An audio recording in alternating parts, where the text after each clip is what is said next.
77세가 되기까지 어머니 치마 폭에서 맘마보이로 자라던 야곱이 난생 처음으로 집을 떠나서 어머니 리브가 친정집을 향해 갔습니다. 자기가 살던 부엘셰바에서부터 800km가 이르는 길이었습니다. 만약에 하루에 30km씩 걸어갔다고 하면 약 한 달에 걸쳐서 이제 겨우 하란 어귀에 도착했습니다. 하란 어귀에 있는 운물가에 갔을 때 마치 그곳에 800km를 걸어온 야곱을 기다리고 있는다는 듯이 목자가 한 사람도 아니고 세 사람씩 앉아 있었습니다.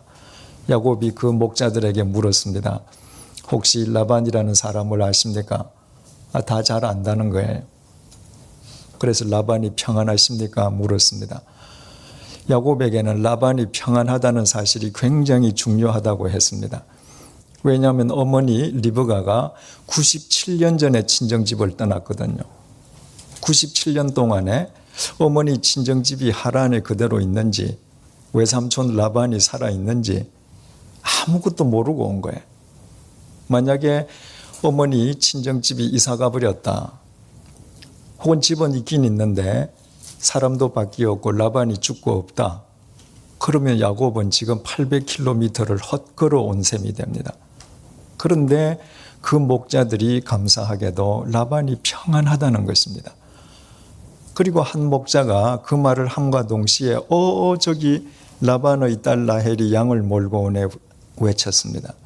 그러니까 800km를 걸어와서 야곱이 그 운물가에 도착하는 그 때를 맞추어서 한치의 오차도 없이 야곱이 찾아가려고 하는 외삼촌 라반 집의 딸 라헬, 자기 사촌 여동생이 되겠죠? 그 라헬이 걸어오고 있단 말이에요. 극적으로 라헬을 상봉한 야곱은 자신이 누군지를 밝혔습니다. 그 이야기를 듣고 라헬이 뛰어가서 아버지 라반에게 전했죠. 아버지 라반이 또 뛰어와서 야곱을 영접했습니다. 그래서 야곱은 삼촌 집에서 한 달 동안 편안하게 지냈는데 편안하게 그저 숙식만 한 것이 아니라 한 달 동안 신실하게 그 집을 위해서 일을 했단 말이에요. 77년 동안 장막에서 어머니 옆에서 살았으니까 얼마나 집안일 잘하겠습니까? 아주 삼촌 마음에 들었습니다. 그래서 삼촌이 이야기를 했습니다. 야, 우리 아무리 삼촌 조카 사이지만은 네가 어떻게 무료로 여기에서 일을 하겠느냐? 품삯을 정해라. 그러면 내가 싹스를 주겠다. 그 이야기는 야곱을 위해서 하는 말 같지만 실상 이 뒤에 가서 라반이 어떤 사람인지 알고 보면 그저 삼촌 조카 사이로는 자기가 불편하니까 약간의 품삯을 주더라도 아예 고용 계약을 맺어서 자기가 고용주로 야곱을 고용인으로 부리겠다는 속셈이었습니다. 라반에게 두 딸이 있었는데 큰딸 이름은 레아고 둘째 딸 이름은 라헬이라고 그랬습니다. 야곱이 라헬을 사랑했습니다. 그래서 내가 저 라헬을 위해서 삼촌에게 7년 동안 임금을 받지 않고 내가 일을 하겠습니다. 말하자면 당신 딸을 위한 지참금으로 내가 무료로 7년 동안 일하겠습니다. 그 대신에 저 라헬을 내게 아내로 주십시오. 라반으로서는 반대할 이유가 전혀 없었죠. 7년 동안 무임금으로 일한다고 하면 당시에 결혼하러 오는 남자가 가져오는 지참금보다 월등히 많은 금액이란 말이죠. 그래서 허락을 했습니다. 야곱이 라헬을 사랑했기 때문에 그 라헬을 위해서 7년 동안 노역을 하면서도 그 7년을 며칠로 여겼을 정도였다고 했습니다. 이처럼 야곱은 7년을 단 며칠로 생각할 정도로 감격하는 가운데에 그곳의 삶을 살았습니다. 어떻게 그것이 가능할 수 있었는가? 한치의 오차도 없는 하나님의 은혜 속에서 가능한 일이었습니다. 야곱이 집을 떠날 때는 자기가 그렇게 살 수 있으리라고는 상상도 못하고 불안과 초조 속에서 집을 떠났습니다.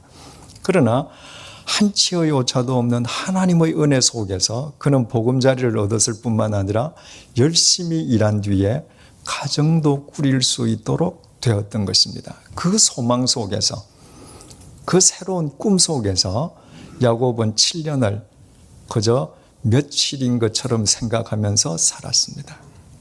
야곱이 선하고 의로워서 아니었습니다. 형을 속이고 도망가는 비도덕적인 인간이었습니다. 그런데 왜 하나님께서 그렇게 하셨습니까? 네가 어디로 가든지 내가 너와 함께하며 네가 이 땅으로 다시 되돌아올 때까지 너를 떠나지 아니할 것이라. 하나님의 일방적인 은총으로 인함이었습니다. 거기에는 이유가 없었습니다. 그 하나님의 일방적인 사랑, 한치의 오차도 없는 섭리 속에서 야곱은 새롭게 삶을 살 수 있었던 것입니다. 그 하나님이 야곱만의 하나님이신가요? 그렇지 않습니다. 하나님을 경외하는 모든 자들에게 하나님은 그런 분이십니다. 우리에게는 길이 없어도, 우리 눈에는 보이지 않아도 하나님께서는 그처럼 거미줄처럼 당신의 섭리를 얽으시면서 치밀하게 역사하시는 분이신 것입니다. 그래서 다윗이 시편 16편 6절을 통해서 내게 줄로 재어준 구역은 아름다운 곳에 있으며 나의 기업이 실로 아름답도다, 이렇게 고백했습니다. 여기에서 줄로 재어준다라고 하는 말은 줄자를 의미합니다. 구역, 기업, 이 말은 땅을 의미하는 것이 아니라 하나님께서 자기에게 주신 매 순간순간의 상황을 의미합니다. 하나님께서 내게 어떤 삶의 상황을 주시든지 간에 그 삶의 상황은 하나님께서 나라는 인간을 위해서 자를 가지고 재시듯이 정확하게 가늠하셔서 한치의 오차도 없이 내게 주시는 은혜의 상황이다. 다윗은 그렇게 고백을 했습니다. 다윗이 그렇게 고백할 수밖에 없었던 이유가 참 많이 있죠. 여러분, 다윗이 어떻게 위대한 다윗으로 인류 역사 무대에, 성경의 무대에 등장합니까? 어느 날 갑자기 블레셋의 거인 장군 골리앗이 이스라엘을 침공했습니다. 키가 2m 70cm. 그 사람이 입고 있는 몸무게, 갑옷의 무게만 57.5kg. 제 살 빠졌을 때 무게하고 똑같습니다. 여러분, 골리앗이 이스라엘을 침공하지 않았으면 다윗은 없습니다. 그 거인 장군이 군대를 이끌고 이스라엘을 침공한다고 하는 것은 이스라엘로서는 고통입니다. 그러나 이스라엘 역사에서 그 고통이 없이는 다윗이 존재하지 않는 것입니다. 거인 골리앗이 이스라엘을 침공해 왔을 때 이스라엘에서 골리앗을 이기는 장군이 한 명이라도 있었더라도 다윗은 존재하지 않습니다. 옛날 전쟁이라고 하는 것은 장군끼리 전쟁하는 거잖아요. 군대를 다 뒤에 세워놓고 대표 선수끼리 나가서 서로 싸운단 말이에요. 그래서 이기는 장군 쪽의 군대는 기세가 올라서 덤벼들고 지는 쪽 장군 군대는 그저 처음부터 기가 죽어서 도망갑니다. 그게 어느 장군이 나서느냐가 중요하거든요. 그 골리앗의 위세에 눌려서 이스라엘 장군 가운데에 누구도 가서 싸우려고 하지를 않았습니다. 그런데 그 전쟁에 참전하기 위해서 베들레헴에 있는 이세라고 하는 사람의 8아들 가운데의 3아들도 징병을 당해 나갔습니다. 만약에 그 전쟁터에 이세의 아들이 징병당하지 않았으면 다윗은 존재하지 않습니다. 이세가 어느 날 3아들이 지금 징병을 당해서 전쟁터에 가 있는데 얘들이 밥은 제대로 먹는지 걱정이 된단 말입니다. 세계 어느 나라 군대치고 아버지가 밥 보내는 군대가 어디 있습니까? 못 먹어도 다 군에서 먹여주죠. 만약에 그 아버지가 그 생각 안 했으면 다윗은 존재하지 않습니다. 아버지가 이 양식을 좀 보내야 되겠다. 그런데 그 보낸 양식의 양이 뭐냐? 붉은 곡식 한 에바는 12대입니다. 한 말 2대. 떡 10덩어리하고 치즈 10덩어리. 우리는 뭐 떡 10덩어리, 치즈 10덩어리 하면 뭐 요만한 덩어리 그게 아니라 유대인들은 치즈 덩어리 이만한 덩어리 잘라 먹거든요. 그러니까 10덩어리라면 이렇게 큰 덩어리 10개, 떡 덩어리 10개. 그 사람은 큰 빵도 그 소고기 갈비처럼 이렇게 달아놓고 잘라 먹잖아요. 그죠? 베들레헴부터 전쟁터 엘라 골짜기까지는 25km. 여러분 혼자서 그 먼 거리를 곡식 12대에 치즈, 떡 각 10덩어리를 메고 간다. 이 보통 일 아니죠. 아들이 8명이 있는데 세 아들이 군에 나갔으면 아들 몇 명 남았습니까? 5명 남았습니다. 상식적으로 생각하면 위에 큰 아들부터 보내야죠. 그런데 아버지 이새가 막내 아들 다윗을 불렀습니다. 만약에 그때 아버지가 막내 아들 이거 안쓰러워서 세 아들은 군에 나갔고 넷째 아들, 다섯째 아들 불러서 니네들 이거 메고 가라. 다윗은 존재하지 않습니다. 제일 약한 막내를 불러다가 너 이거 형들에게 갖다 줘라. 만약에 다윗이 아유 아버지 무슨 농담도 형님 시키시죠. 그러면 다윗은 존재하지 않습니다. 메고 가다가 귀찮아서 되돌아갔더라도 다윗은 존재하지 않습니다. 그 메고 갔습니다. 그런데 다윗이 메고 가서 형들에게 그 곡식을 전하던 날, 그날 골리앗이 가만히 진영에서 잠잤으면 다윗은 존재하지 않습니다. 그날도 골리앗이 이스라엘 진영 앞에 가서 이스라엘 군대를 모욕할 뿐만 아니라 하나님을 모욕했습니다. 그러니까 온간족 다 했겠죠. 그죠? 골리앗이 빨리 나와서 싸우자고. 그 이야기를 다윗이 들었습니다. 다윗이 그 말을 듣고 노를 품지 않았더라도 다윗은 존재하지 않습니다. 그 말을 듣고 다윗이 노를 품었습니다. 그래서 내가 나가서 싸우겠다고 자원을 했습니다. 사울 왕이 그 어떤 장군도 나가서 싸우지 않는다는데 자원자가 있다고 하니까 얼마나 기쁘겠습니까? 빨리 데려와라. 왔는데 애가 왔습니다. 사울 왕이 아무리 급해도 자기도 자식을 키우는 아버지인데 그 어린 소년을 전쟁터에 보낼 수 있겠습니까? 안 된다. 너 가면 안 된다. 너는 어린 소년이지만 저쪽은 산전수전 다 겪은 거인 장군이야. 너 집에 가라. 그때 다윗이 알겠습니다 하고 갔으면 다윗은 존재하지 않습니다. 다윗이 뭐라고 그럽니까? 왕이시여. 내가 들판에서 우리 아버지 양을 칠 때 사자와 곰이 와서 아버지 양을 움켜쥐려고 하면 제가 맨손으로 때려잡았습니다. 제가 사자와 곰도 잡았는데 하물며 할례받지 않은 블레셋 사람이야 두말할 거 있겠습니까? 왕이시여. 하나님께서 사자와 곰의 발톱에서 저를 구해 주셨는데 블레셋 사람에게서 저를 책임져 주시지 않겠습니까? 제가 가겠습니다. 그 말을 듣고 사울 왕이 이놈 말 안 듣는구나 빨리 가라니까. 그러면 다윗은 존재하지 않죠. 그 어린 소년의 말을 듣고 사울이 감동을 받았습니다. 그래 네가 가거라. 그런데 안쓰러워서 잠깐만 너 그 옷 입고는 골리앗하고 못 싸워. 내 투구하고 갑옷을 줄게. 이거 입고 가거라. 그래서 다윗이 입어봤잖아요. 여러분 어린 소년이 말입니다. 전 세계의 어떤 나라의 소년이든지 간에 다 어릴 때 전쟁 놀이하고 크지 않습니까? 그리고 다 뭐 종인이 어머니 치마 가지고 장군 갑옷 흉내 내거든요. 다윗이 지금 태어나서 임금의 갑옷을 입었습니다. 얼마나 뿌듯하겠습니까? 만약에 다윗이 교만한 마음에 그 갑옷 입고 나갔으면 끝났습니다. 저 이거 안 입을랍니다. 제 몸에 맞는 제 옷 입겠습니다.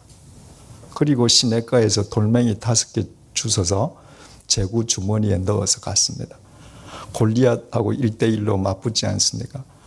그 골리앗을 향해서 물매에 5개 돌 중에서 딱 하나 먼저 꺼내어서 그 물매 끈을 돌려서 던졌는데 정확하게 이마에 꽂혀서 골리앗이 죽었습니다. 바로 위대한 다윗이 역사의 무대에 등장하는 장면입니다. 그런데 보십시오. 그 과정에서 하나라도 어긋났다면 위대한 다윗은 존재하지 않습니다. 다윗은 그가 위대해서 인류 역사 전면에 나타난 것이 아님을 본인이 아는 거예요. 하나님께서 한치의 오차도 없이 역사하신 것입니다. 그때만 그러셨던 것이 아닙니다. 다윗의 일평생에 걸쳐서 하나님께서는 매 순간마다 어떤 상황 속에서든 그렇게 역사하셨습니다. 그래서 다윗이 내게 줄로 재어준 구역은 아름다운 곳에 있으며 나의 구역이 실로 아름답도다. 어떤 상황이라 할지라도 하나님께서는 차로 재어주시는 한치의 오차도 없는 은혜의 상황입니다. 고백했던 것입니다. 여러분, 그 하나님이 우리의 하나님이십니다. 그래서 우리가 어떤 절망 속에 있다 할지라도 한치의 앞이 보이지 않는다 할지라도 그 하나님을 의지해서 우리는 일어서서 또 걸어가야 될 소명의 길을 걸어갈 수 있다고 했습니다. 중요한 사실은 하나님께서 이처럼 한치의 오차도 없이 우리를 위해서 역사하신다는 것을 믿을 수는 있는데, 그렇기 때문에 그 하나님께서는 내가 원하시는 것만을 이루어 주셔야 된다고 착각한다는 것입니다.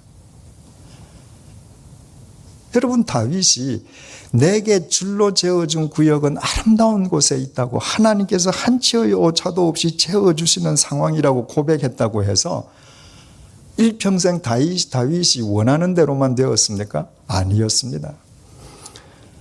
10년 동안 사울왕의 칼날을 피해서 동가숙 서가식 하고 다녀야 되었고요. 때로는 사망의 음침한 골짜기를 다녀야 했고, 때로는 말할 수 없는 인생 폭풍을 맞기도 했습니다. 그럼에도 불구하고 그 모든 상황이 줄로 재어준 아름다운 구역에 있다고 다윗이 고백할 수 있었던 것은 하나님께서 한치의 오차도 없이 나를 위해서 역사하신다는 것은 내 뜻을 위해서가 아니라 나를 위한 당신의 뜻을 이루시기 위해서 한치의 오차도 없이 역사하시는 분이심을 절대적으로 신뢰했기 때문입니다. 그래서 그 다윗의 생을 통해서 다윗의 뜻이 아니라 다윗을 통해 이루시려는 하나님의 뜻이 아름답게 이루어졌고, 그 결과로 3000년이 지난 오늘날까지 다윗은 이스라엘 국기의 영원한 다윗의 별로 기려지고 있는 것입니다. 야곱 역시 마찬가지였습니다. 하나님께서 한치의 오차도 없이 야곱과 함께 하셨고, 그 은혜로 야곱의 인생을 다시 시작하게 하셨다고 해서 야곱 뜻대로 된 것은 결코 아니었습니다. 야곱의 뜻을 위해서가 아니라 하나님께서는 당신의 뜻을 위해 한치의 오차도 없이 야곱의 삶 속에 개입하시고 역사하셨던 것입니다. 21절을 보겠습니다. 야곱이 라반에게 이르되 내 기한이 찼으니, 기한이라고 하니까 몇 년이 찼다는 얘기예요. 7년이. 그러면 야곱이 몇 살 되었습니까? 84세.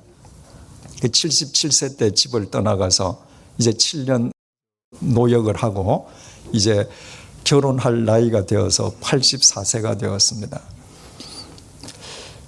아브라함이 고향을 떠날 때 75세 이미 아내 다 있었지 않습니까? 그죠? 이삭은 40세에 결혼해서 60세에 자식을 낳지 않습니까? 그런데 이 야곱은 84세에 이제 처음 결혼하는 겁니다. 그러니까 야곱은 뭔가 이렇게 좀 더딘 사람입니다. 중요한 사실은요, 하나님은 그런 사람을 사랑하신다는 겁니다. 영악해서 자기가 모든 것을 할 수 있는 사람이 아니라 뭔가 더딘 사람, 뭔가 부족하고 모자라는 것 같은 사람. 그래서 결국 아브라함도 75세 하나님 부르심을 받을 때 자식 없었잖아요. 그죠? 이삭도 20년 동안 자식 없지 않았습니까? 야곱도 이렇게 더딘 사람입니다. 야곱이 라반에게 이르되 내 기한이 찼으니 그 다음에 잘 표현을 보세요. 아주 방자합니다. 내 아내를 내게 주소서 내가 그에게 들어가겠나이다. 그에게 들어가겠나이다는 이제 7년이 지났으니까 내가 부부로 같이 동거하겠습니다. 그 말이죠. 그런데 상식적으로 얘기를 하면 뭐라고 야곱이 말해야 되겠습니까? 삼촌, 이제 7년이 다 끝났으니까 삼촌 따님 라헬 저 주시죠. 이렇게 얘기해야 되잖아요. 아직은 결혼 안 했으니까 삼촌 딸이잖아요. 그런데 방자하게 내 아내를 내게 주소서. 이게 원문에는 명령어로 되어 있습니다. 내 아내 주라. 뭐 이런 말이에요. 야곱이 왜 이렇게 이야기하는가? 우리는 충분히 짐작할 수 있죠. 7년이 지났는데 삼촌이 입 닫고 있는 겁니다. 네? 그러니까 야곱이 언지를 줬겠지요. 삼촌 이거 날짜 이거 다 된다. 몇 번을 사인을 보내도 삼촌이 입 닫고 아는 척도 안 해요. 마침내 삼촌한테 7년이 지났으면 법적으로 내 아내다. 왜? 우리 고용 계약 그렇게 맺지 않았냐. 그러니까 당신 딸이 아니라 내 아내 주시오. 지금 이렇게 이야기하는 겁니다. 여러분, 라반하고 야곱하고 내가 라헬을 위해서 7년 동안 무임금으로 내가 노역을 하겠습니다 하고 고용 계약을 맺었는데 날짜 계산이 누가 정확하겠습니까? 라반은 날짜 계산 안 했을 겁니다. 야곱은요, 하루 지날 때마다. 그러니까 야곱은 정확하게 계산한 겁니다. 그런데 안 주니까 이제 삼촌에게 따진 것입니다. 그랬더니 22절 라반이 그곳 사람을 다 모아 잔치하고 동네 사람들을 다 모아서 잔치를 했습니다. 그러니까 그 당시에 경제력이 있는 집안들은 자기 위세를 과시하기 위해서 이제 잔치를 크게 벌렸습니다. 또 어떻게 보면 라반이 야곱을 위해서 큰 잔치를 벌린 것 같아요. 그런데 이 뒤에를 보면 라반이라고 하는 사람이 어떤 사람인가 나오잖아요. 그죠? 야곱이 좋아하던 라헬을 주는 게 아니라 밤에 신방에 레아하고 바꿔치기 해버리잖아요. 그 나중에 뒤에 가서 확인하겠지만 왜 그렇게 합니까? 지금 7년 동안 무임금으로 지금 라반은 덕을 많이 봤거든요. 그런데 바꿔치기 하면 분명히 이 야곱이 라헬을 사랑하니까 또 7년 무임금으로 일할 거 아니에요. 지금 라반은 그 계산으로 사람들을 다 불러 모은 것입니다. 왜? 내일 아침이면 아내가 바뀌었다는 거 야곱이 알 거 아닙니까? 그래서 야곱이 이 결혼 무효화하면 안 되잖아요. 수많은 증인들을 불러 모아놓고 내일 아침에 자신이 속았다는 것을 알더라도 체면상으로도 그 결혼을 무르지 못하게끔 지금 거창하게 결혼식을 치렀습니다. 23절 저녁에 그의 딸 레아를 야곱에게로 데려가매 야곱이 그에게로 들어가니라. 그리고는 신방에다가 레아를 집어넣었습니다. 그리고 야곱은 레아라고 하는 사실을 모르고 첫날 밤을 지냈습니다. 혹 아무리 그래도 그렇지 어떻게 야곱이 바보가 아닌데 이런 일이 있을 수 있겠는가? 요즘 같으면 이런 일은 어렵죠. 그 옛날이기 때문에 가능한 것입니다. 여러분 그때의 밤에 조명기구라는 게 뭡니까? 횃불이나 램프잖아요. 이런 전기불하고는 상대가 안 되거든요. 또 그때 결혼식 첫날에 잔치 자리에 신부가 안 나와 있어도 상관없어요. 또 밤에 그 장막 안에 들어가서 램프를 끈 다음에 신부가 베일을 벗는단 말입니다. 그러니까 야곱은 당연히 라헬이라고 생각하고 그날 밤을 지내는 일이 그 당시로서는 얼마든지 있을 수 있는 일이었던 것이죠. 24절 라반이 또 그의 여종 실바를 그의 딸 레아에게 시녀로 주었더라. 이제 레아를 보내면서 여종 중에 실바라고 하는 여종을 몸종으로 딸려 보냈습니다. 당시에 경제력 있는 집안이 딸을 시집 보낼 때 유모나 몸종을 딸려 보내는 것은 관습이지 조금 더 이상할 게 없거든요. 그런데 그 몸종의 이름 실바까지 밝혀둔 것은 나중에 이 실바가 야곱의 첩이 되어서 아들을 2명 낳기 때문에 그 이름을 밝혀준 것이죠.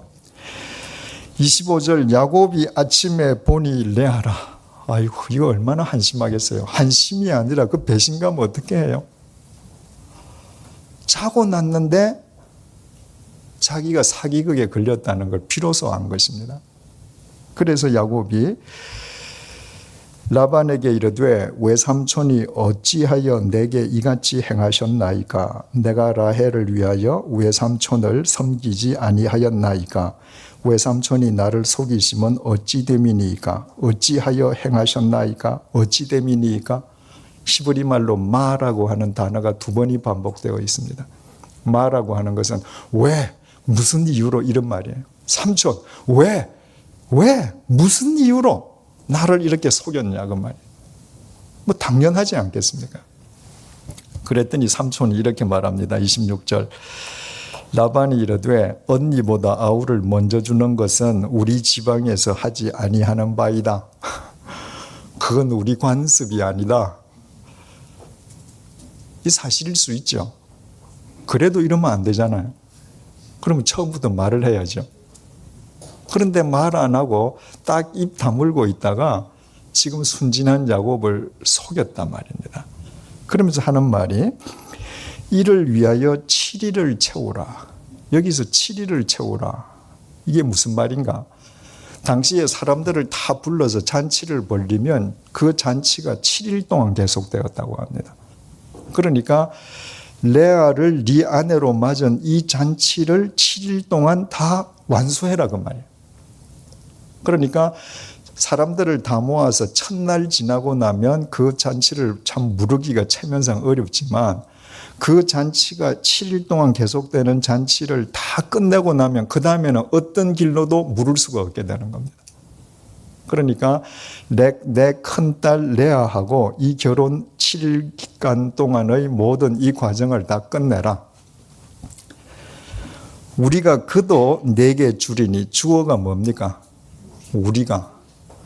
그럼 네가 7일로 채워서 레아가 확실하게 네 처가 되는 것이 다 공표되고 나면 우리가 라헬도 너한테 줄게.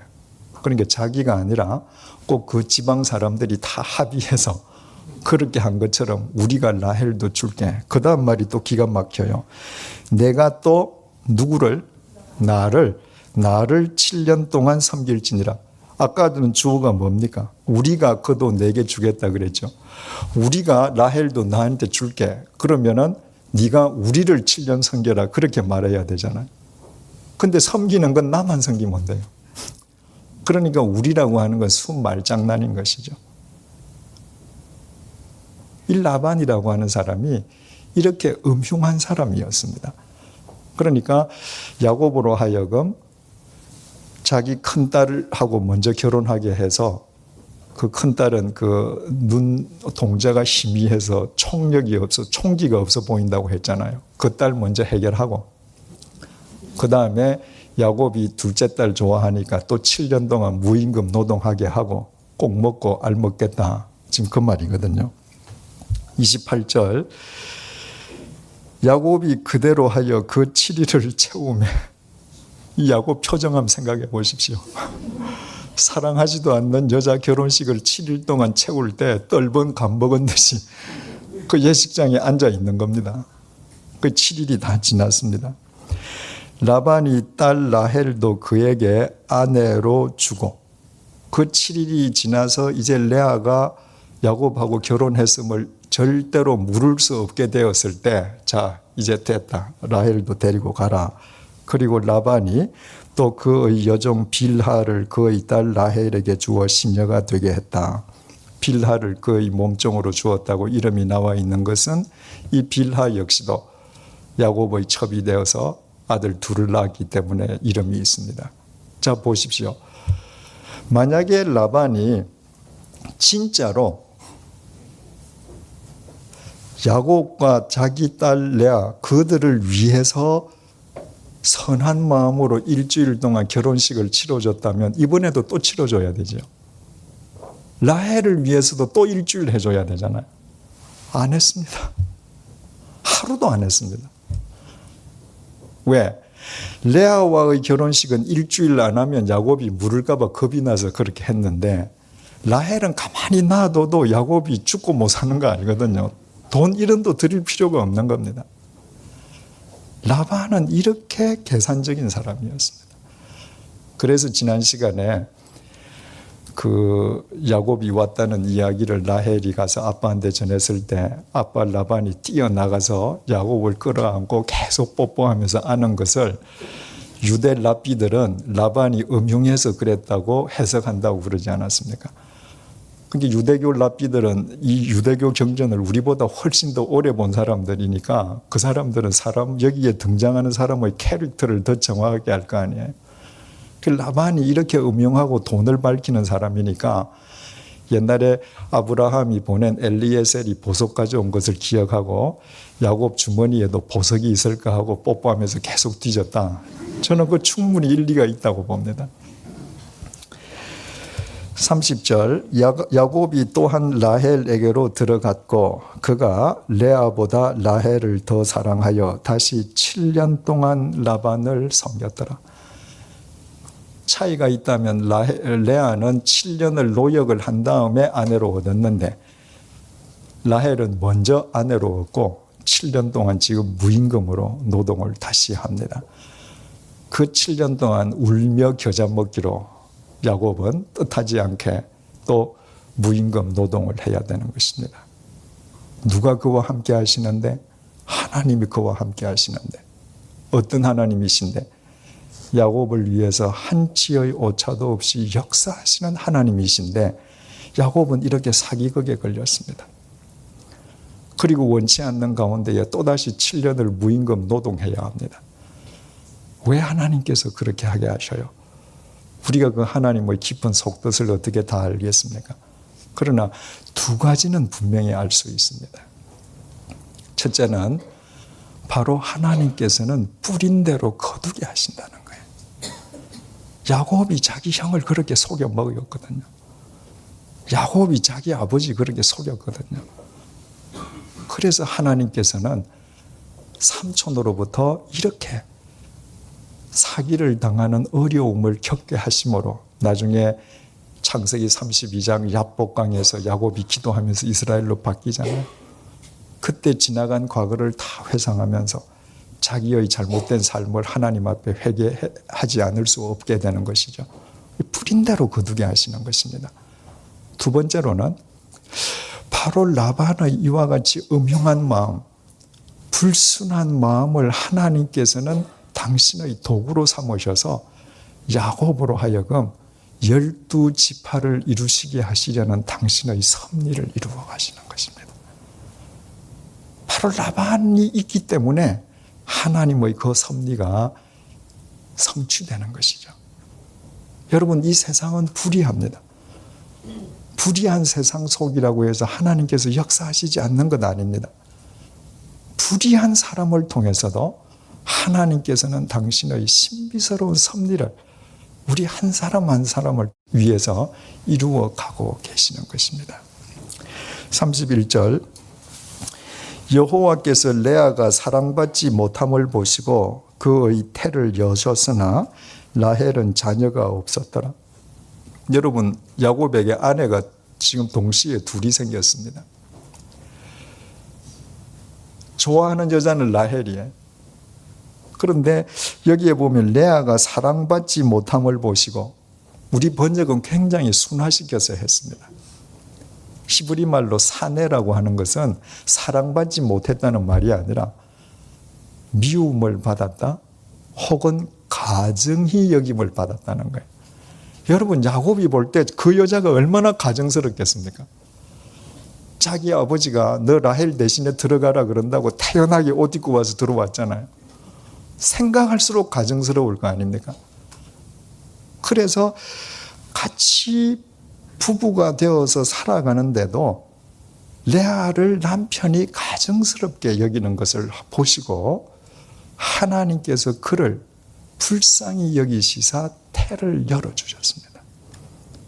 그런데 라헬에게는 태를 열어주시는 은총을 베풀어 주시지 않았습니다. 우리가 두 가지를 생각할 수 있죠.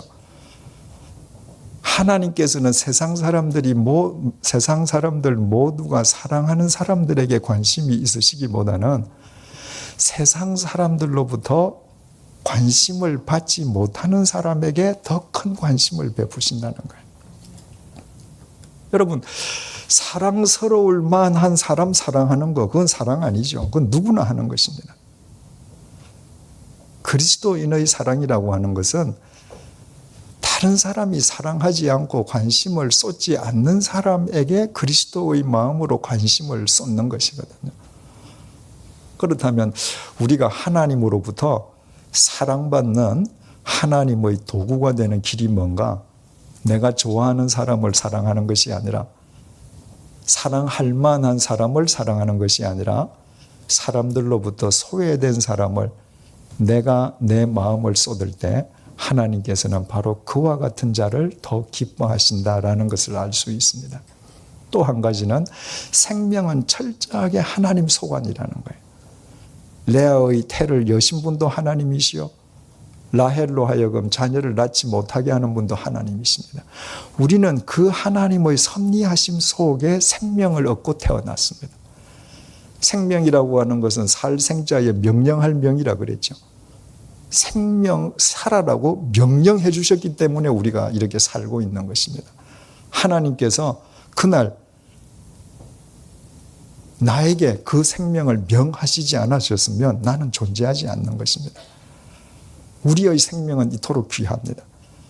그러므로 이 생명을 하나님의 말씀 속에서 가꾸어 갈 때 하나님의 역사는 우리의 삶을 통해 아름답게 이루어지게 되는 것이죠.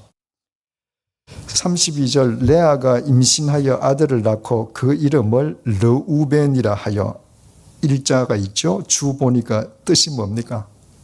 보라, 아들이다. 이 레아의 심정 이해하시겠죠? 남편으로부터 미움을 받고 남편이 가증스럽게 여기는데 동생이 아이가 없어요. 그래서 남편과 하루 저녁을 지났는데 잉태가 되더니 낳았는데 아들입니다. 얼마나 기쁜지 동네 사람들아 보시오, 아들이요. 지금 이런 심정입니다. 그리고 말하기를, 여호와께서 나의 괴로움을 돌보셨으니 이제는 내 남편이 나를 사랑하리로다 하였더라. 대개 결혼해서 부부지간이 소원하다가도 아이가 생기면 가까워지잖아요. 아, 이제 이 아이가 태어났으니까 남편이 나를 사랑해 주겠지. 그래서 또 33절 보니까, 그가 다시 임신하여 아들을 낳고 이르되 여호와께서 내가 사랑받지 못함을 들으셨으므로 내게 이 아들도 주셨도다 하고 그의 이름을 시므온이라 하였다. 시므온은 들으심, 하나님께서 들으시는데 뭘 들으셨는가? 내가 사랑받지 못함을 들으셨다. 아이는 낳았는데 여전히 사랑하진 않아요. 그래서 둘째 아이 이름은 시므온이라고 했습니다. 세 번째 또 34절, 그가 또 임신하여 아들을 낳고 이르되 내가 그에게 새 아들을 낳았으니 내 남편이 지금부터 나와 연합하리로다 하고 그의 이름을 레위라 했다. 연합한다. 그러니까 아들을 이제 3명씩 낳았으니까 남편이 나하고 진심으로 연합해 줄 것이다. 레아는 오매불망 남편밖에 없습니다. 정말 그야말로 조광지천 거죠. 35절을 보십시다. 그가 또 임신하여 아들을 낳고 이르되 내가, 그 다음에는 뭐라고 되어 있습니까? 이제는 공평하십시다. 이제는 어떻게 해요? 여호와를 찬송하리로다. 지금까지는 3년 동안 새 아들을 놓으면서 하나님을 찬송할 생각을 안 했습니다. 야, 내 아들 낳았어. 하나님께서 내 마음을 들어주셔서 남편이 나하고 연합할 것이야. 전부 자기 중심이었습니다. 그런데 4년째 가서 넷째 아들을 낳고 나서야 비로소 하나님 생각이 났습니다. 아, 내가 이제는 여호와를 찬양해야 되겠구나. 그래서 그 넷째 아들 이름을 유다라고 지었습니다. 유다 뜻이 뭐죠? 찬송했다. 여러분, 이 레아의 이 태도가 우리하고 똑같죠, 그죠? 하나님 하다가 일이 이루어지고 나면 항상 그냥 내 중심으로 기뻐하죠. 내가 하나님께 기도해도 그 중심이 하나님께 있는 것이 아니라 나를 위해서 결국 기도하는 것입니다. 그러다가 상황이 다 종료된 뒤에야 우리가 중심으로 하나님을 찬양하게 되는데, 지금 레아가 그 모양입니다. 어떤 면에서는 우리보다 훨씬 낫습니다. 4년 만에 이렇게 되돌아갔으니까. 중요한 사실은 넷째 아이를 낳고 나서 레아가 비로소 하나님을 찬양하고, 하나님께서 이렇게 모든 은혜를 베풀어 주시는 것이 일방적인 하나님의 사랑이구나 알고 하나님을 찬양하리라고 유다라고 지었는데, 레아가 낳은 자식들 가운데에, 그리고 남편이 낳은 아들 12명 가운데에 메시아가 바로 그 유다의 족보를 통해서 오셨다는 것입니다.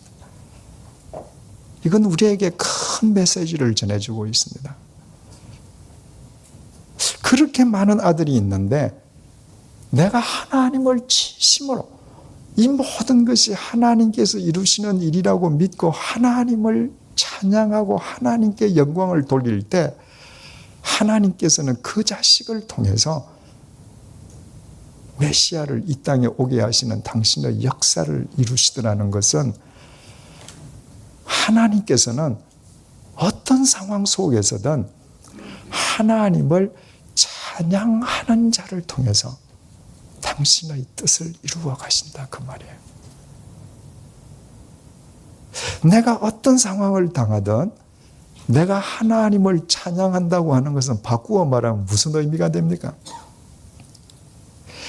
괴로운 상황이든 슬픈 상황이든 어려운 상황이든 기쁜 상황이든 내가 오직 여호와만을 찬양한다고 하는 것은 내 눈앞에 주어진 이 모든 상황이 나를 위해서 하나님께서 한치의 오차도 없이 당신의 뜻을 이루어가는 상황임을 믿는 사람이라는 뜻이거든요.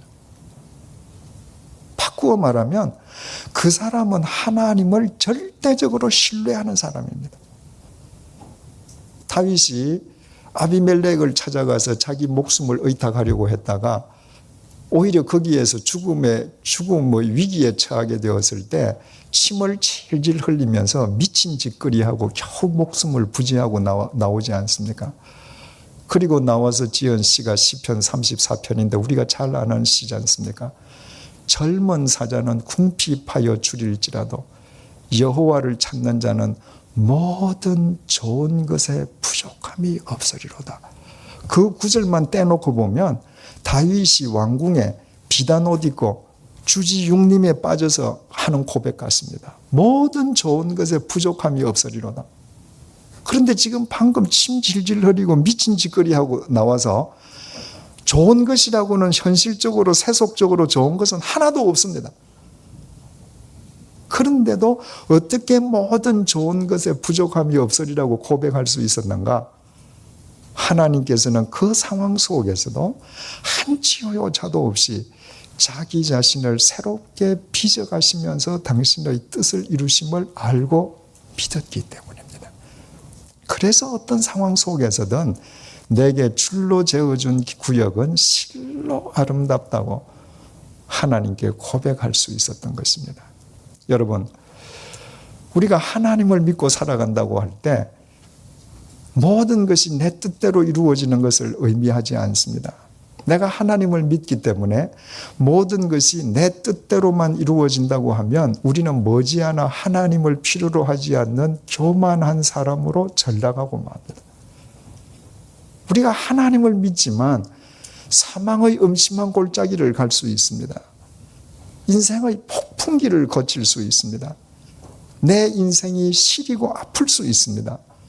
그럼에도 불구하고 그 모든 것이 한치의 오차도 없는 하나님께서 나를 위해서 주시는 상황임을 알고 내가 찬양하는 사람이 될 때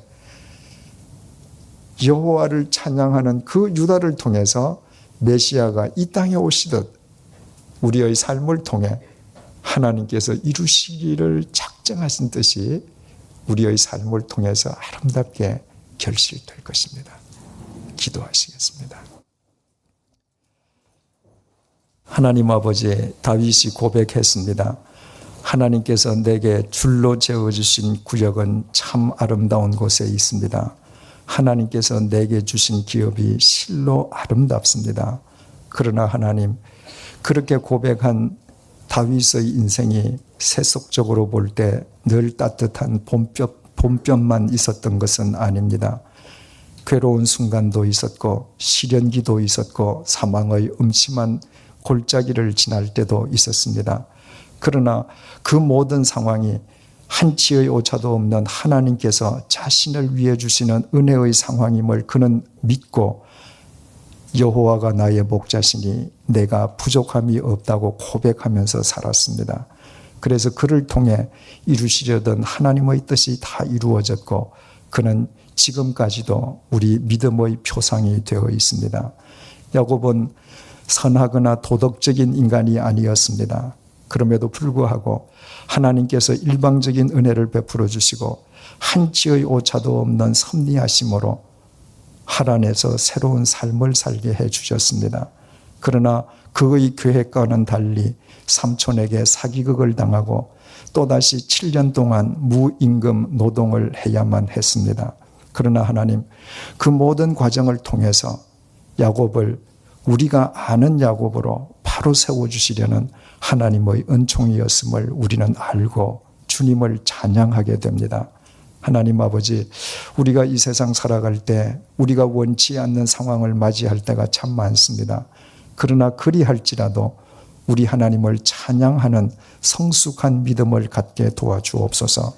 그 상황 역시 나를 위하여 한치의 오차도 없이 역사하시는 하나님의 은혜의 상황임을 알고 걸어가야 될 길을 꿋꿋하게 걸어가게 하심으로 우리를 통해 이루시기 원하시는 하나님의 뜻이 이 민족의 역사 속에 아름답게 이루어지는 것을 우리의 삶으로 확인하고 주님을 더욱 찬양하는 이 시대의 유다들이 되게 하여 주옵소서. 예수님의 이름으로 기도드립니다. 아멘.